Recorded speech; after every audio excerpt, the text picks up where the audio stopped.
আসসালামু আলাইকুম। বাংলাদেশে যেই এলাকাগুলোতে জামাতে ইসলামী বা ইসলামিক দলগুলোর প্রভাব দেখা গেছে বা সত্যিই জামাতের নেতাদেরকে ভোট দিয়েছে, সেই অঞ্চলগুলো আপনারা একটু ডাটা নিয়ে দেখবেন। আমার কথার সত্যতা যাচাই করে দেখবেন।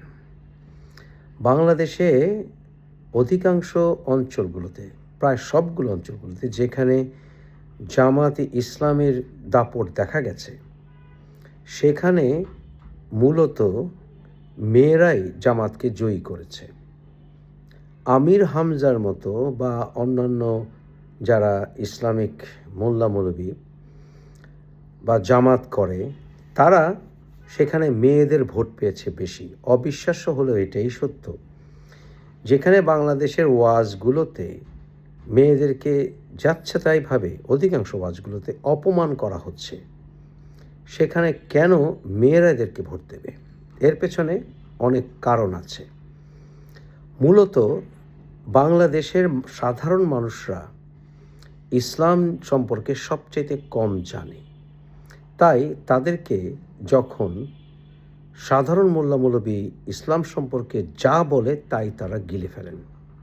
কারণ আমাদের বাংলাদেশে ইচ্ছাকৃতভাবেই এই সকল মোল্লা মৌলবীরা সাধারণ মানুষদেরকে ইসলাম সম্পর্কে জ্ঞান দান করে না। কারণ জ্ঞান দিলে তারা এই সকল মোল্লাতন্ত্রের বিরুদ্ধে কথা বলবে এবং বাংলাদেশের মানুষ মুক্ত হয়ে যাবে, লিবারাল ইসলাম আনবে, যার যার ধর্ম সে পালন করবে এবং ইসলামের যে প্রকৃত সৌন্দর্য সেটা সম্পর্কে তারা জেনে গেলে আর ধর্ম ব্যবসা হবে না, ধর্মকে নিয়ে রাজনীতি করা যাবে না। কারণ বাংলাদেশে মূলত রাজনীতি হচ্ছে একটি ব্যবসা। সেইখানে মেয়েরা এমনিতেই লেখাপড়া কম করতে পায়, সুযোগ কম পায় এবং ইসলামের সম্পর্কেও বা ইসলামের ভেতরে যে লিবারালিজম আছে সে সম্পর্কে তারা সম্পূর্ণ অজ্ঞ। বাংলাদেশের মেয়েরা যুগে যুগে বাবা, ভাই, শ্বশুর শাশুড়ি, হাজব্যান্ড, এমনকি নিজেদের ছেলেদের দ্বারা ডমিনেটেড হয়। তারা কথা বলতে পারে না। চাচাতো ভাই, মামাতো ভাই, ফুফাতো ভাই এসব তো আছেই, দেবর, ভাসুর, তারা কথা বলতে গেলেই ধমক খায়। তাদেরকে ভয় দেখানো হয়। এই মেয়ে চুল দেখা যায় কেন? এই মেয়ে তুমি এই কাপড় পরেছো কেন? এই মেয়ে তুমি পায়ের উপরে পা দিয়ে বসেছো কেন? এই মেয়ে তুমি মোটরসাইকেল চালাচ্ছ কেন? এই মেয়ে তুমি গাড়ি চালাও কেন? এই মেয়ে তুমি এটা, এই মেয়ে ওটা। তারা জন্মলগ্ন থেকে বেড়ে ওঠে ভয়ে। তাই ভয় তাদের মধ্যে সহজাত হয়ে যায়। তারা মেনে নেয় তাদেরকে ধমক খেতে হবে, কারণ তারা মেয়ে। তাই আমাদের দেশে মেয়েরা মুক্তভাবে চিন্তা করতে পারে না, ভয়ের কাছে মাথা নত করে। বাংলাদেশে আপনি বলতে পারেন যে সকল মেয়েরা চাকরিজীবী অথবা ভালো অবস্থানে আছে, লেখাপড়া করেছে, নিজেদের স্বনির্ভর করেছে, তারা তো জামাত বা এই সকল মৌলবীদেরকে তারা ভোট দেবে না। কিন্তু এদের সংখ্যা কত? দেশের জনসংখ্যার এদের সংখ্যা কত? খুবই কম। এমনিতে বিভিন্ন সার্ভেতে দেখা গেছে বর্ডার অঞ্চলে ব্যাপকভাবে অ্যান্টি ইন্ডিয়ান সেন্টিমেন্টকে ছড়িয়ে দেওয়ার কারণে বাংলাদেশে আরও বেশি এই মৌলবাদ চারা হয়েছে। ভারত আমাদেরকে নানানভাবে অত্যাচার নিপীড়ন করেছে গত বেশ কয়েক বছর। আমি এ নিয়ে বহুবার কথা বলেছি। ফেলান্ডিকে যখন কাঁটাতারে ঝুলিয়েছে সেই ব্যাপারে আমি আন্তর্জাতিক কনফারেন্স করেছি।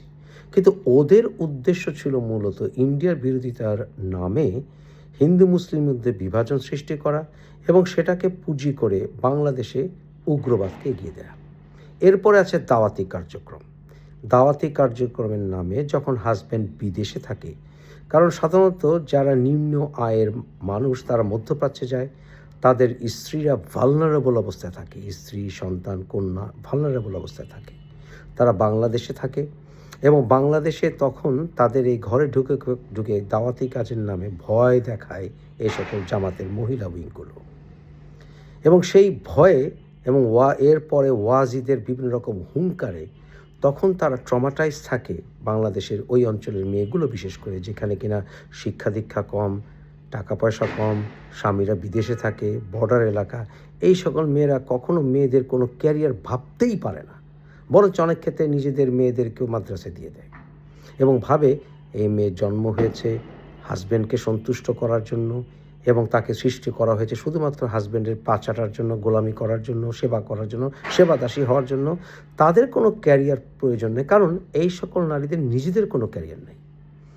বাংলাদেশের যতগুলো অল্প বয়সী মেয়েদের বিয়ে হয়েছে, আপনারা নিজেরা একটু খোঁজ খবর নিয়ে দেখবেন, মনে করতে পারেন বাবা দিয়েছে, না। অধিকাংশ ক্ষেত্রে, প্রায় সকল ক্ষেত্রে যে সকল মেয়েরা অল্প বয়সে বিয়ে হয়েছে তাদের বিয়ে দিয়েছে তাদের মায়েরাই, কারণ তাদের মায়েরাও ওই অল্প বয়সে বিয়ে করেছিল। অনেকটা এরকম যে শাশুড়ির দ্বারা নির্যাতিত হয়ে পুত্রবধূ যখন নিজের শাশুড়ি হয়েছে, সে তখন আবার সাইক্লিক অর্ডারে নিজের পুত্রবধূকে অত্যাচার করে। ব্যাপারটি এরকম। তাই এই সকল মহিলারা সারাক্ষণ দুশ্চিন্তা থাকে, স্বামী না জানি কি বদমাশি করছে, আমার সঙ্গে নাই ইত্যাদি। চুপ করে থাকো নারী, মানে ঢেকে ঢুকে চলো, একেবারে মানে নিজেদের কোনো ক্যারিয়ার চিন্তা করার দরকার নাই। তখন এই মেয়েরা, আপনি ভাবতে পারেন তারা তো মোল্লা মৌলবীদেরকে ভোট দেওয়ার কথা না, জামাতকে ভোট দেওয়ার কথা না, তখন তারা ওই যে স্টকহোম সিনড্রোমের মতো তারা তখন লাগাতার এই জামাতকেই ভোট দেয়, অথচ এরাই নারীদের মুক্তির সবচেয়ে বিরুদ্ধে কাজ করে।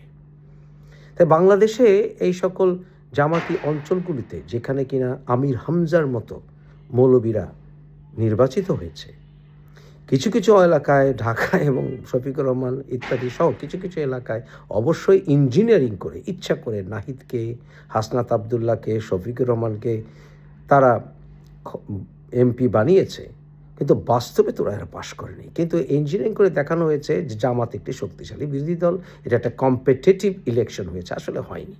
নেভারথেলেস, যেখানে সত্যি জামাত বা ইসলামিক দলগুলো ডমিনেট করেছে, ভালো ভোট পেয়েছে, ওই অঞ্চলগুলিতে দেখেন আপনারা সার্ভে করে, সেখানে মূলত নারীদের ভোটের কারণেই তারা এত ভোট পেয়েছে। তাই বাংলাদেশের শিক্ষা ব্যবস্থার ব্যাপক পরিবর্তন আনতে হবে, বাংলাদেশে নারীদেরকে সুশিক্ষিত করতে হবে, নিজেদেরকে ক্যারিয়ার ওরিয়েন্টেড করতে হবে। তারা ভাবতে হবে যে তাদের নিজস্ব একটি জীবন আছে, নিজস্ব একটি পরিচয় আছে। শুধুমাত্র স্বামীর পরিচয় তাদের যথেষ্ট পরিচয় নয়, এবং শুধুমাত্র জন্ম দেওয়ার জন্য সন্তান তাদেরকে সৃষ্টি করা হয়নি। মানুষ হিসাবে তাদের সম অধিকার আছে। এই বিষয়টি বাংলাদেশের নারীদের বোঝার যথেষ্ট অভাব রয়ে গেছে। তাই ওই কিছু নারীদেরকে, স্মার্ট নারীদেরকে আপনি কথা বলতে দেখলেও এদের সংখ্যা খুবই কম, বিশেষ করে যখন ঢাকা বিশ্ববিদ্যালয়ের মতো বিশ্ববিদ্যালয়েও ব্যাপক হারে মেয়েরা ব্রেইন ওয়াশড হয়ে গেছে।